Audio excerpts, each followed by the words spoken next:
তারল্য সহায়তা পাওয়ার পরও দুর্বল ব্যাংকগুলোর সংকট কাটছে না। এখনও গ্রাহকের চাহিদা অনুযায়ী টাকা দিতে পারছে না এসব ব্যাংক। এতে ভোগান্তি বাড়ছে আমানতকারীদের। বিশ্লেষকরা বলছেন, শুধু সহায়তা দিয়ে ব্যাংক খাতে আস্থা ফেরানো কঠিন। ব্যাংকগুলোকে শৃঙ্খলা ফিরিয়ে আনতে কেন্দ্রীয় ব্যাংকে আরও কঠোর পদক্ষেপ নেওয়ার তাগিদ তাদের।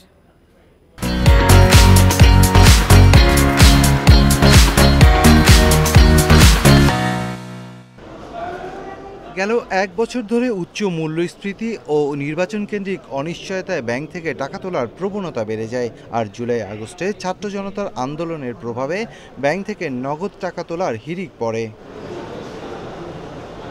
রাজনৈতিক পট পরিবর্তনের পর এস আলমের নিয়ন্ত্রণে থাকা 7টি ব্যাংকসহ বেশ কয়েকটি ব্যাংকের ব্যাপক দুর্নীতি ও অনিয়মের তথ্য বেরিয়ে আসে। ফলে আস্থার সংকটে পড়ে ব্যাংকগুলো। বেশ কিছু দুর্বল ব্যাংক সবল ব্যাংক থেকে তারল্য সহায়তা পেয়েও গ্রাহকের চাহিদা অনুযায়ী টাকা দিতে পারছে না।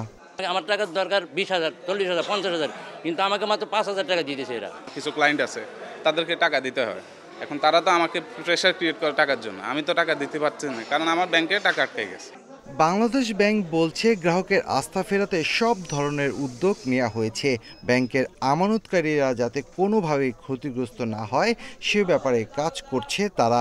প্রয়োজনে দুর্বল ব্যাংকগুলোকে আরও তারল্য সহায়তা দেওয়া হবে। আমরা আশা করতেছি এট এ টাইম 600-700 কোটি টাকার স্যাংশন পেয়ে যাব এবং বাংলাদেশ ব্যাংকে বলে এসেছি এগুলো এট এ টাইম যদি আমরা গ্যারান্টি পাই, দেখা যাবে পরে আমাদের এই বাংলাদেশ ব্যাংকের মাধ্যমে সহায়তার প্রয়োজন নাও হতে পারে। টোটাল ব্যাংকিং সেক্টরে তারল্যের কোনো অসুবিধা নাই। 5 থেকে 6টা ব্যাংক তারল্যের সমস্যার ভুগছে। যাদের তারল্য সহায়তা দেওয়ার সামর্থ্য আছে তারা যেন যাদের তারল্য প্রয়োজন তাদেরকে সাহায্য করবার জন্য এগিয়ে আসে। বিশেষজ্ঞরা বলছে, দেশের আর্থিক খাতে যে বিশাল সমস্যা তৈরি হয়েছে তা সামাল দেয়া বাংলাদেশ ব্যাংকের জন্য একটি বড় চ্যালেঞ্জ হয়ে দাঁড়িয়েছে। বাংলাদেশ ব্যাংক বলছিল যে তোমরা ইন্টার ব্যাংকের থেকে তোমরা বড় করে তোমাদের প্রবলেম তোমরা মিট আপ করো। তো সুতরাং আপনার এবং এই তারপরে যদি মিট আপ করতে না পারে তাহলে ডেফিনেটলি বাংলাদেশ ব্যাংকের শক্ত একটা অবস্থানে যাইতে হবে। বিশ্লেষকদের মতে, আমানতকারীদের স্বার্থে সময় উপযোগী পদক্ষেপ নিতে হবে কেন্দ্রীয় ব্যাংকে। পাশাপাশি খেলাপি ঋণ আদায়ে জোর দিতে হবে ব্যাংকগুলোকে। Shafiul Alam Sujan, independent news, Dhaka.